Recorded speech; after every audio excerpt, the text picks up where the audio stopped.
세월이 참 빠릅니다. 오늘은 911이 터진 지 벌써 20주년이 되는 날이네요. 오늘 아침은 우리 찬송가 350장 우리 함께 부르고 하나님 말씀 묵상합니다.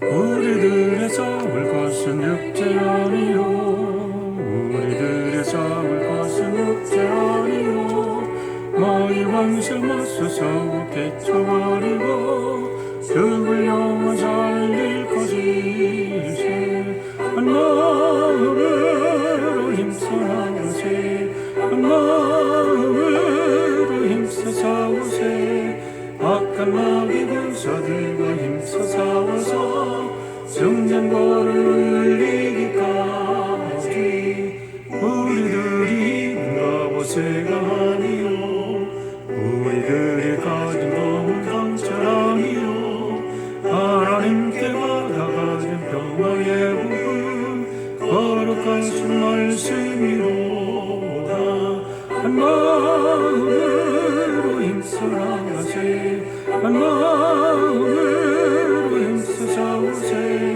악한 마귀 군사들과 힘써 싸워서 성전거를 울리기까지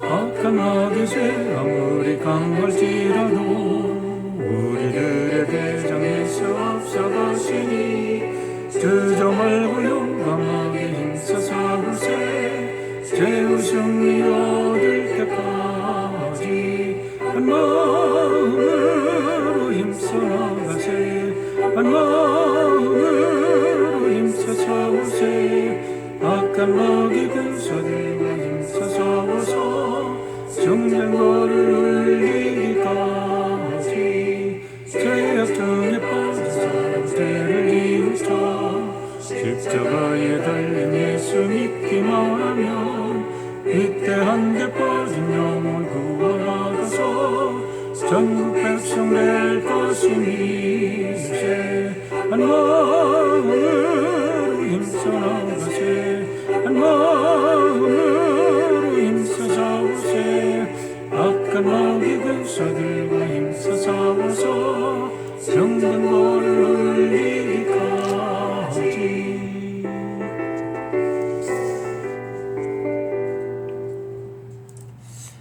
기도하겠습니다. 사랑의 아버지 하나님, 오늘 911 20주년을 맞이합니다. 몇몇 사람들이 세상의 역사를 바꾸는 참 끔찍스러운 사건을 우리 마음속에 다시 한번 떠올립니다. 악의 세력이 얼마나 무서운지 우리가 늘 깨어서 기도하며 늘 말씀으로 하나님의 복음 갑주로 우리를 무장시키지 않으면 언제 어느 때 우리가 사탄 마귀의 유혹에 넘어가 하나님을 대적하는 어리석은 사람들이 될지 모르는 이 험난한 세상에 살고 있습니다. 주 성령께서 늘 우리 마음을 붙잡아 주시되 지혜와 명철과 총명의 신께서 우리의 생각을 주장하시고 우리의 말과 우리의 마음과 우리의 손발을 주장하셔서 오늘도 우리가 서 있는 곳에서 우리가 살아가는 곳에서 우리의 가정에서 우리의 직장에서 그리고 섬기는 교회에서 하나님의 복된 세움받은 백성들로 예수의 증인으로 온전한 삶을 살 수 있도록 인도하여 주시옵소서. 감사드리며 예수님의 이름으로 기도하옵나이다. 아멘. 사도행전 11장 말씀 우리 함께 읽겠습니다. 사도행전 11장. 사도들과 유대에 있는 신도들이 이방 사람들도 하나님의 말씀을 받아들였다는 소식을 들었다. 그래서 베드로가 예루살렘에 올라왔을 때에 할례를 받은 사람들이 당신은 할례를 받지 않은 사람들의 집에 들어가서 그들과 함께 음식을 먹은 사람이요 하고 그를 나무랐다. 이에 베드로가 그 사이에 일어난 일을 차례대로 그들에게 설명하였다. 내가 요바성에서 기도를 하고 있었습니다. 그때 나는 황홀경 가운데서 환상을 보았는데 큰 보자기와 같은 그릇이 내 귀퉁이가 끈에 매달려서 하늘에서 드리워져 내려서 내 앞에까지 왔습니다. 그 안을 자세히 들여다보니 땅 위에 네발 짐승들과 들짐승들과 기어다니는 것들과 공중의 새들이 있었습니다. 그리고 베드로야 일어나서 잡아먹으라 하는 음성이 내게 들려왔습니다. 그래서 나는 주님 절대로 그럴 수 없습니다. 나는 속된 것이나 정결하지 않은 것을 먹은 일이 없습니다. 하고 말하였습니다. 그랬더니 하나님께서 깨끗하게 하신 것을 속되다고 하지 말아라 하는 음성이 두 번째로 하늘에서 들려왔습니다. 이런 일이 3번 일어났습니다. 그리고서 모든 것은 다시 하늘로 들려 올라갔습니다. 바로 그때에 사람들 셋이 우리가 묵고 있는 집에 도착하였는데 그들은 가이사랴에서 내게 보낸 사람들이었습니다. 성령이 내게 의심하지 말고 그들과 함께 가라고 하셨습니다. 그래서 이 6 형제도 나와 함께 가서 우리는 그 사람의 집으로 들어갔습니다. 그 사람은 자기가 천사를 본 이야기를 우리에게 해 주었습니다. 곧 천사가 그의 집에 와서 서더니 그에게 말하기를 요바로 사람을 보내어 베드로라고도 하는 시몬을 불러오느라. 그가 내게 너와 내 온 집안이 구원을 받은 말씀을 일러줄 것이다 하더라는 것입니다. 내가 말을 하기 시작하니 성령이 처음에 우리에게 내리시던 것과 같이 그들에게도 내리셨습니다. 그때 나는 요한은 물로 세례를 주었지만 너희는 성령으로 세례를 받을 것이다 하신 주님의 말씀에 생각났습니다. 그러므로 하나님께서는 우리가 주 예수 그리스도를 믿을 때에 우리에게 주신 것과 같은 선물을 그들에게 주셨는데 내가 누구이기에 감히 하나님을 거역할 수 있겠습니까? 이 말을 듣고 그들은 잠잠하였다. 그들은 하나님께 영광을 돌리고 이제 하나님께서는 이방 사람들에게도 회개하여 생명에 이르는 길을 열어주셨다 하고 말하였다. 스데반에게 가해진 박해 때문에 흩어진 사람들이 베네키아와 키프로스와 안디옥까지 가서 유대 사람들에게만 말씀을 전하였다. 그런데 그들 가운데는 키프로스 사람과 구레네 사람 몇이 있었는데 그들은 안디옥에 이르러서 그리스 사람들에게도 말을 하여 주 예수를 전하였다. 주님의 손이 그들과 함께 하시니 수많은 사람이 믿고 주님께로 돌아왔다. 예루살렘 교회가 이 소식을 듣고서 바나바를 안디옥으로 보냈다. 바나바가 가서 하나님의 은혜가 내린 것을 보고 기뻐하였고 모든 사람에게 굳센 마음으로 주님을 의지하라고 권하였다. 바나바는 착한 사람이요 성령과 믿음이 충만한 사람이었다. 그래서 많은 사람이 주님께로 나아왔다. 바나바는 사울을 찾으려고 다소로 가서 그를 만나 안디옥으로 데려왔다. 두 사람은 1년 동안 줄곧 거기에 머물면서 교회에서 모임을 가지고 많은 사람을 가르쳤다. 제자들은 안디옥에서 처음으로 그리스도인이라고 불리었다. 그 무렵에 예언자 몇이 예루살렘에서 안디옥에 내려왔다. 그 가운데 아가보라는 사람이 성령의 감동을 받아서 일어나 온 세계에 큰 기근이 들 것이라고 예언하였다. 바로 그 기근이 글라우디오 황제 때에 들었다. 그래서 제자들은 각각 자기 형편에 따라 몫을 정하여 유대에 사는 신도들에게 구제금을 보내기로 결정하였다. 그들은 그대로 실행해서 바나바와 사울 편에 그것을 장로들에게 보냈다. 네, 아까 말씀드린 대로 오늘은 나인완완 20주년입니다. 20년 전에 그 사건이 머릿속에 아주 뚜렷하게 이렇게 그려집니다. 정말 세상 모든 것을 바꾸는 사건이었죠. 우리가 제대로 하나님을 믿는 것과 하나님을 믿지 못할 때 얼마나 끔찍스러운 죄악을 이 세상에 저지를 수 있는지를 너무나 잘 보여주는 사건이었습니다. 나인완완 사건은 단지 얼마의 사람들이 죽었느냐라는 문제가 아니라 그 일로 인해서 세상의 모든 문화를 바꾸는 통째로 바꿔놓고 새로운 역사를 이제 쓰게 된 사건이라고 우리가 평가를 할 수 있습니다.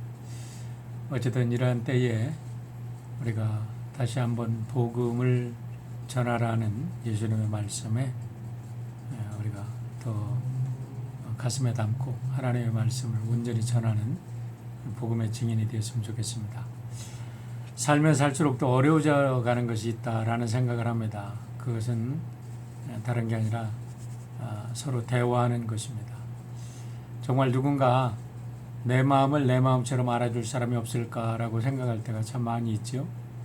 안타깝게도 결론은 없다라는 것입니다. 하지만 그것은 절대로 다른 사람을 탓할 일이 아닙니다. 왜냐하면 나 자신도 다른 사람들의 마음을 이해해 주지 못하기 때문에 자꾸 서로가 공통점을 찾지 못하고 갈등하는 거죠. 나도 가장 가까운 가족이나 친구의 마음을 내 중심으로 판단하고 내 관점만 고집하면서 다른 사람들이 내 생각에 공감해 주기를 바란다는 것은 사실은 어불성설인 거지요. 그렇다고 평생 외로움과 허탈감 속에서 방황할 수도 없고 이러한 정신적인 영적인 고독을 우리가 해결해야 되는데 그것을 어떻게 해결할 수 있을까요? 결국은 성경에서 그 답을 찾을 수밖에 없다고 생각을 합니다. 오늘 성경 말씀을 묵상하면서 나도 우리도 오늘 본문에 나오는 베드로처럼 베드로를 신문하듯 몰아붙였던 헬라파 유대 그리스도인들처럼 그리고 바나바처럼 성령님의 인도하심에 우리가 마음을 열고 순종할 수만 있다면 우리는 보다 나은 나 자신 그리고 보다 나은 우리의 가정 보다 나은 우리의 교회 보다 나은 우리의 직장 보다 나은 우리의 공동체를 건설하며 이웃과 더불어 행복한 삶을 살 수 있는 그리스도인이 될 수 있다고 생각합니다.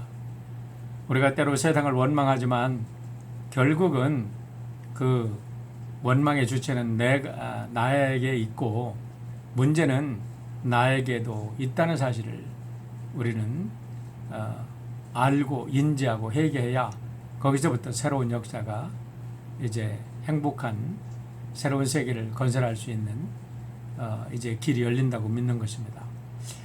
오늘의 내용은 베드로가 로마의 백부장 고넬료의 가정을 방문하여 말씀을 전할 때에 성령께서 어떻게 역사하시는가를 생생하게 체험한 후에 예루살렘으로 돌아온 이야기로부터 시작이 됩니다. 아브라함 이후 2000년에 가깝게 선면의 속에 사로잡혀 있던 유대인들의 관점에서 이방인 고넬료의 가정에 성령이 임한 사건은 엄청난 충격이었음이 분명합니다. 그래서 그 소문은 베드로가 예루살렘으로 오기 전에 이미 예루살렘에 이렇게 충격파로 전달이 되어 가지고 예루살렘에서 사는 헬라파 그리스도인들이 베드로가 오기만 와봐라 우리가 그를 용서하지 않고 문초하겠다 이렇게 아주 마음을 먹고 기다리고 있었던 것입니다. 그러자 마침 베드로가 돌아오자마자 그들은 베드로를 다그칩니다. 2절과 3절입니다. 베드로가 예루살렘에 올라갔을 때에 할례자들이 비난하여 이르되 내가 무할례자의 집에 들어가 함께 먹었다 하니 라고 합니다. 여기도 비난했다고 하지요. 비난한 사람들의 정체가 여기도 분명히 나옵니다. 누구라고요? 할례파 그리스도인들이었다는 것입니다. 우리가 이거 한 가지 짚고 넘어야 할 게 있는데요. 초대교회가 탄생할 때 유대인들에 의해서 많은 핍박을 받았기 때문에 초대교회의 탄생의 주역을 맡은 사람들은 이방인으로 생각하기 쉬운데 그렇지 않다는 겁니다. 사실 초대교회의 모든 주역들은 유대인들이었어요. 여러분 베드로를 중심으로 해서 모든 제자들이 유대인들이었잖아요. 그리고 이방 선교에 나섰던 바울도 가는 곳마다 유대인의 해당을 찾아서 복음을 전했거든요. 유대인의 해당에 누가 찾아옵니까? 유대인들이 찾아오는 거지요. 그러니까 비록 바울이 이방인의 선교사로 택함을 받아서 이방 사람들에게 복음을 전했다 할지라도 그가 이제 복음의 이런 어떤 캠프나 이 전초 기주를 마련한 곳은 언제나 유대인의 해당이었고, 이방 문화에 익숙했던 유대인들을 먼저 복음화시켜서 그들을 통해서 이방인들에게, 또 그들과 연결된 이방인들을 선교한 것을 우리가 볼 수가 있습니다. 그런데 예루살렘에 거주하는 유대인들의 경우는 아직 이방 문화에 접할 기회가 없었고, 2000년 동안 내려오던 유대의 문화적, 종교적 전통에 갇혀 살았기 때문에 비록 예수님을 믿는다고 하면서도 그들은 할례를 받지 않는 이방인들은 구원을 받을 수 없다는 고정관념을 깨뜨리지 못하고 있었다는 겁니다. 이것은 고넬료의 가정을 방문했던 베드로도 마찬가지였습니다. 우리 어저께 10장에서 봤는데요. 베드로가 고넬료의 가정을 방문해서 말씀을 전하다가 성령이 충만하게 임하는 것을 본 후에야 드디어 하나님께서 이방인도 이제 구원하고 사랑하신다라는 것을 깨닫고 고백하고 증언한 것이 10장의 내용이었습니다. 문화는요, 우리의 정신적인 DNA이기 때문에 자기도 모르는 사이에 그 문화의 힘에 의해서 자신의 민족성과 자신의 가치관을 결정하는 아주 결정적인 영향을 받게 되어 있습니다. 유대인들은 유대인들의 고유한 어떤 민족성, 또 그들의 정체성이 있고, 한국 사람은 한국 사람 나름대로, 일본 사람은 일본 사람 나름대로, 중국 사람은 중국 사람 나름대로, 유럽인들은 유럽인 나름대로, 유럽인들도 미국인들은 미국인대로, 독일인들은 독일인대로 어떤 독특한 민족성을 가지고 있습니다. 개인에 따라 약간의 차이는 있지만 전체적으로 볼 때 분명 집단적으로 독특한 특성이 있음을 우리는 부인할 수가 없습니다. 이것이 바로 문화의 힘입니다. 때문에 할례파 그리스도인들은 예수님을 믿었음에도 불구하고 아직도 율법과 할례라는 그들의 오랜 전통 속에서 자신도 모르게 습득된 종교 문화로 인해서 문화적인 문제와 구원의 문제를 이렇게 완전히 구별해내지 못하고 혼동하고 있었음을 오늘 우리는 본문에서 찾아볼 수 있는 겁니다. 때문에 어느 면에서 그들이 베드로를 비난한 것은 당연한 일인지도 모릅니다. 중요한 것은 이러한 그들의 도전에 대해서 성령의 강력한 역사를 눈으로 목도한 베드로가 어떻게 반응해서 그들의 마음을 바꿔놓았냐라는 것이 오늘 메시지의 핵심입니다. 4절의 말씀을 보시길 바랍니다. 베드로가 그들에게 이 일을 차례로 설명하여 라고 말합니다. NIV 영어 성경을 보니까 이렇게 되어 있습니다. Starting from the beginning, 처음부터 시작해서 Peter told them the whole story.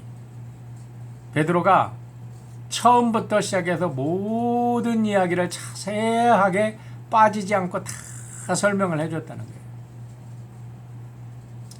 여기서 중요한 것은 베드로가 할례파 유대인들의 비난에 대해서 개인적인 감정의 문제로 대하지 않았다는 것입니다. 여러분, 우리가 교회 일을 할 때 무슨 일을 하든지 개인의 감정을 앞세우면 상처를 받고 상처를 줍니다. 우리가 어떤 일을 하든지 우리가 하나님의 영광을 위해서 일을 한다면 우리의 방법도 다르고 의견도 다를 수 있지만 그것을 우리가 심각하게 토론할 수 있어도요, 절대로 개인적인 감정으로 받아들이지는 않으시기를 바랍니다. 만약에 베드로가 감히 수제자인 나에게 너희들이 비난을 해? 내가 선교지에 나가서 얼마나 고생하고 돌아왔는데 돌아오자마자 나를 비난해? 성령의 역사들을 모르면서 함부로 입을 열어 이렇게 감정적으로 받아들였다면 여러분 오늘의 역사는 결코 있을 수가 없었을 것입니다. 하지만 얼마든지 감정적으로 반응할 수도 있었지만 베드로는 그들에게 처음부터 끝까지 일들을 자세하게 쉽게 설명을 했다는 겁니다. 그러자 베드로만 오면 두고 보자 벼르던 할레파 유대인들이 마음을 열고 잠잠히 베드로의 말을 경청합니다. 5절로 18절의 내용이 바로 베드로의 설명인데 사도행전 10장에 있었던 사건을 차례대로 자세히 설명한 것입니다. 모든 설명이 끝나고 마지막으로 베드로가 마지막 한마디를 덧붙이자 그렇게 감정이 상했던 할레파 유대인들도 마음을 열고 하나님을 찬양했다는 것입니다. 베드로의 마지막 한마디를 들어보시길 바랍니다. 17절과 18절입니다. 그런즉 하나님이 우리가 주 예수 그리스도를 믿을 때에 주신 것과 같은 선물을 그들에게도 주셨으니 내가 누구이기에 하나님을 능히 막겠느냐 하더라. 그들이 이 말을 듣고 잠잠하여 하나님께 영광을 돌려 이르되 그러면 하나님께서 이방인에게도 생명 얻는 해결을 주셨도다 하니라. 얼마나 은혜로운 장면인가요? 이러한 일들이 우리의 가정과 교회와 직장 안에도 일어난다면 여러분 아무리 코로나로 인해서 어려움을 당해도 힘들어도 반드시 참 부흥의 역사를 우리는 경험할 줄 믿습니다. 두 번째 이야기는 19절로 30절의 이야기로 제가 제일 좋아하는 안디옥 교회의 이야기입니다. 시카고 윌로크릭 교회는 Acts 2 Church, 즉 사도행전 2장의 교회를 재현하자라는 교회 비전으로 시작된 교회였는데요. 요즘에 보니까 비전 스테이트먼이 좀 다르게 기록이 되어 있더라고요.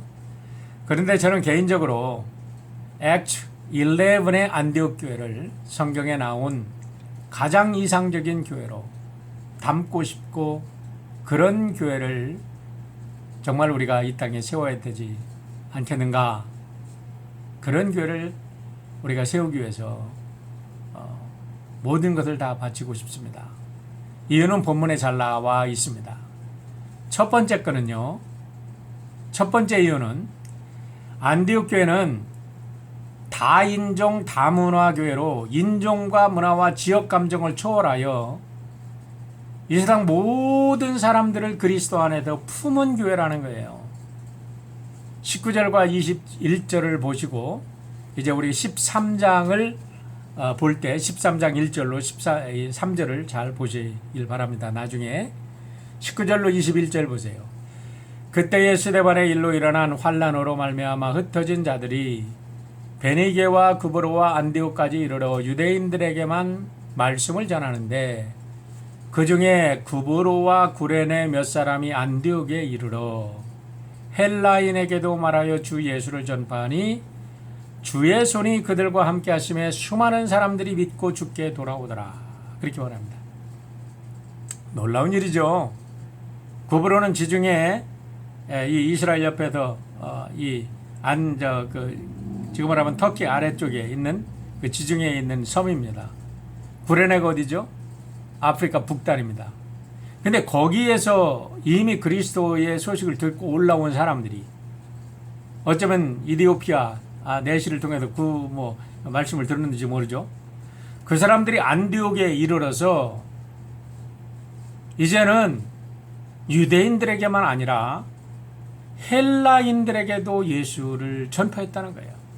이 속에는 유대인들은 유대인들에게만 아직도 예수를 전파했는데 이 안디옥 교회에서는 이렇게 세계에서 몰려든 교인들로 구성이 되었고 이들이 세계 모든 사람들을 향해서 하나님의 복음을 증거했다는 겁니다.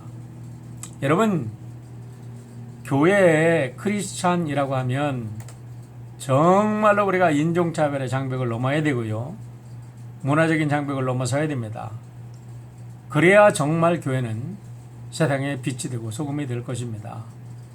물론 저는 코리안 아메리칸 교회를 섬기는 목사로 늘 코리안 아메리칸의 정체성을 잘 심어주자고 아주 열변을 토하는 사람입니다. 왜냐하면 인종차별이 심한 이 다문화 사회 속에서 우리 아이들에게 정체성을 잘 심어주지 못하면 아이들이 주눅이 들고 흔들리기 때문에 그런 거지, 인종차별 하자는 것은 절대 아님을 이해해 주시길 바랍니다. 안디옥 교회는 모든 세상의 사람들을 예수 그리스도의 말씀과 사랑과 복음으로 품었던 교회인 것을 알 수 있습니다. 두 번째, 하나님의 은혜가 풍성하여 아름다운 소문이 저절로 퍼진 교회입니다. 22절로 23절입니다.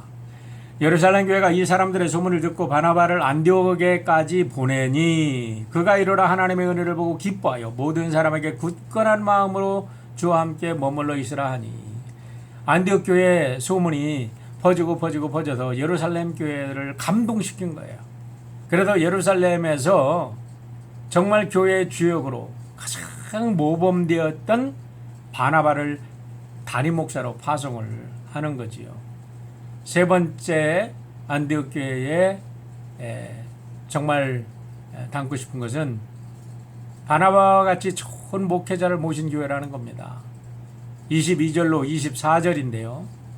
특별히 24절 말씀 보세요. 바나바는 착한 사람이요 성령과 믿음이 충만한 사람이라 이에 큰 무리가 주께 더하여지더라 라고 말합니다. 여러분, 저도 목회자지만 목회자들은 정말 다양한 면에서 이렇게 실력을 갖춰야 될 것 같아요. 요즘 같은 세상에 목회자들이 실력이 없어서는 정말 세상에 너무나 지식이 흘러 넘치는, 그리고 세상에 수많은 세상을 이끄는 학위를 가진, 또 이 경제를 이끄는, 또 수많은 다양한 사람들을 인도할 재간이 없습니다. 그러나 아무리 세상적인 실력을 갖는다 할지라도 마음이 착하고 성령과 믿음이 충만하여지지 않으면 소용이 없다는 겁니다. 이것을 근본으로 해서 그 위에 지식을 쌓는 거죠. 이런 근본적인 바탕이 없이 지식을 쌓으면요, 참 많은 사람들 지옥 보내는 이런 목회자가 되고 말 것입니다. 이런 면에서 어떻게 하면 바나바를 닮을 수 있을까? 어떻게 하면 하나님께서 인정하는 목회자가 될까? 저 자신도 늘 기도합니다.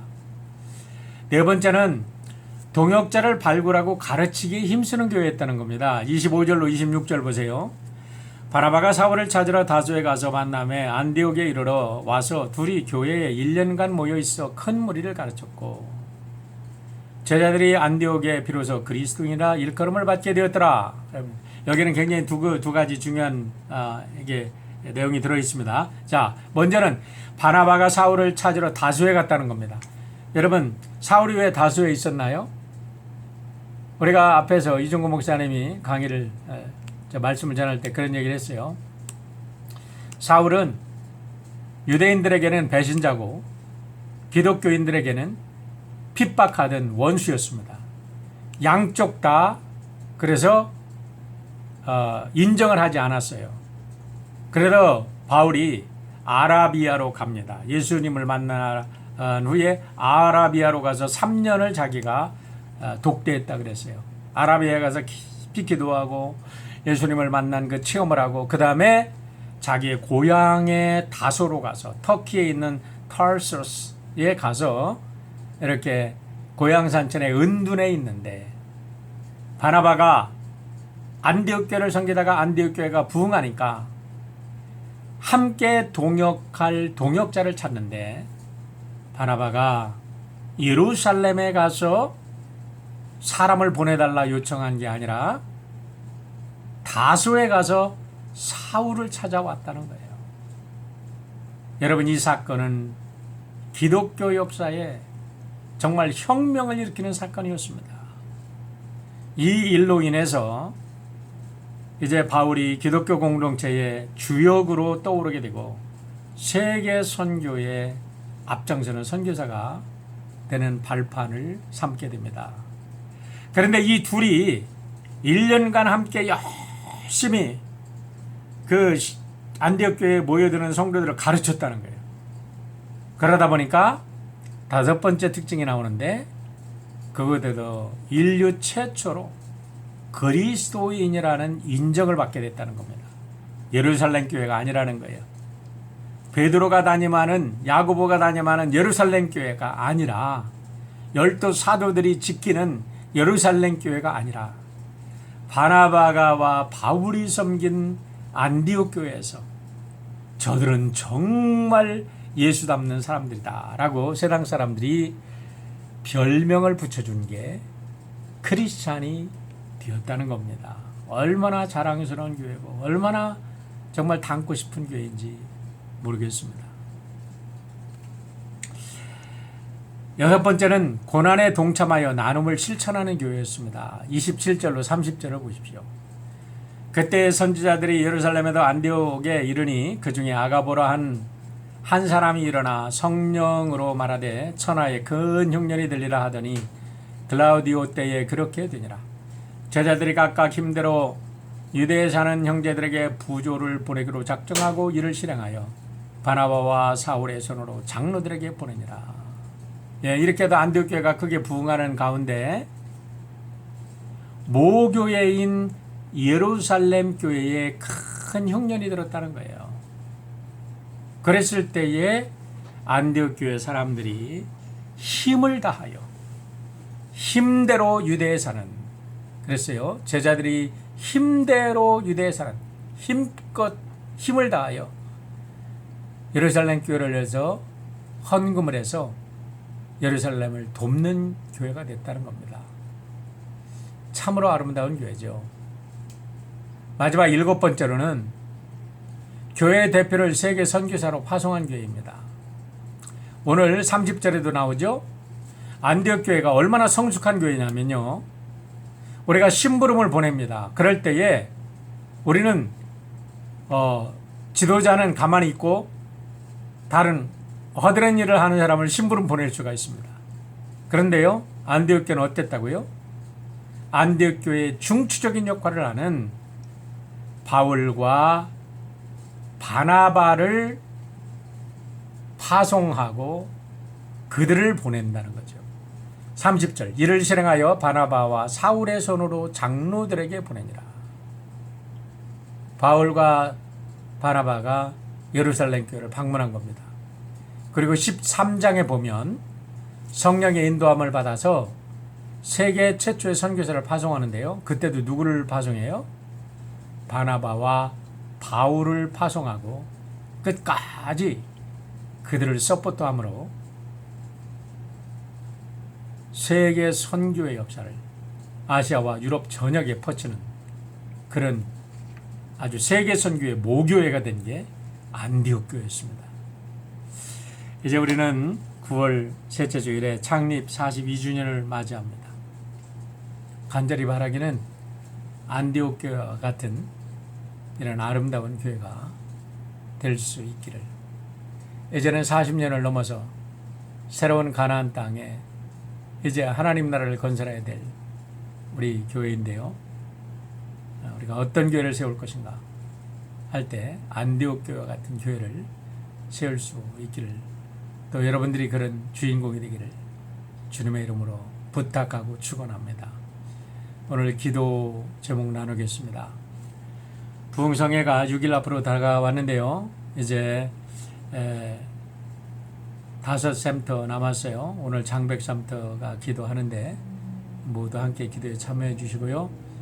창립 42주년 감사 예배 우리 모두 함께 기쁨으로 준비했으면 좋겠습니다. 교회는 영혼의 안식처이자 교회는 우리 영혼의 어머니입니다. 저는 늘 고백하지만 교회론에서 교회는 나의 어머니라고 고백합니다. 교회가 생일을 맞이했습니다. 얼마나 귀한 날입니까? 우리 성도들이 함께 기뻐하며 축하하며 지난 6개월 동안 아닙니까? 3월부터 4월, 5월, 6월, 7월, 8월, 9월 6개월입니다.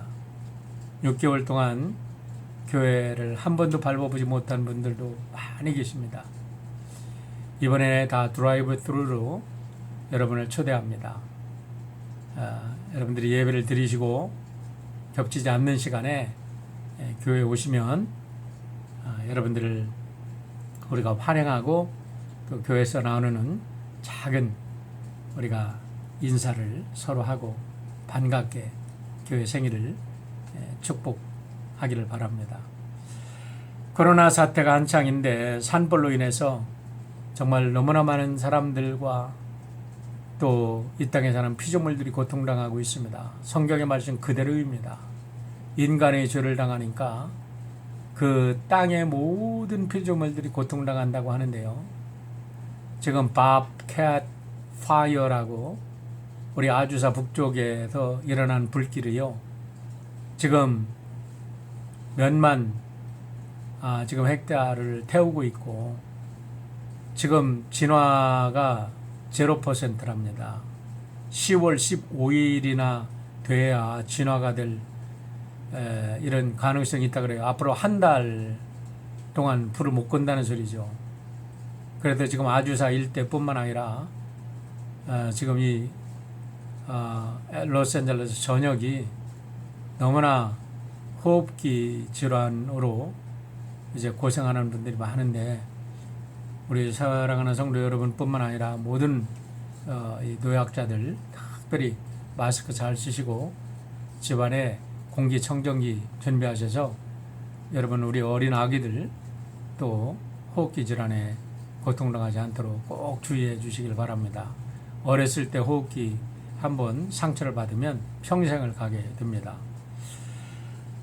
우리 성도들의 가정의 비즈니스와 자녀들의 학업 그리고 타지에 나가 있는 우리 자녀들 그리고 한국 방문 중에 있는 성도들 그리고 우리의 조국과 미국을 위해서 같이 기도하겠습니다. 아버지 하나님, 기도할 것이 너무나 많이 있습니다.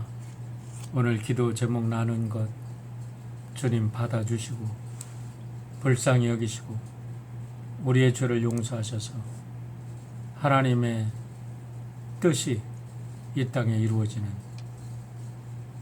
귀한 일에 저희들 사용하시고 기꺼이 우리의 삶을 희생할 수 있도록 주 성령께서 인도하여 주시옵소서.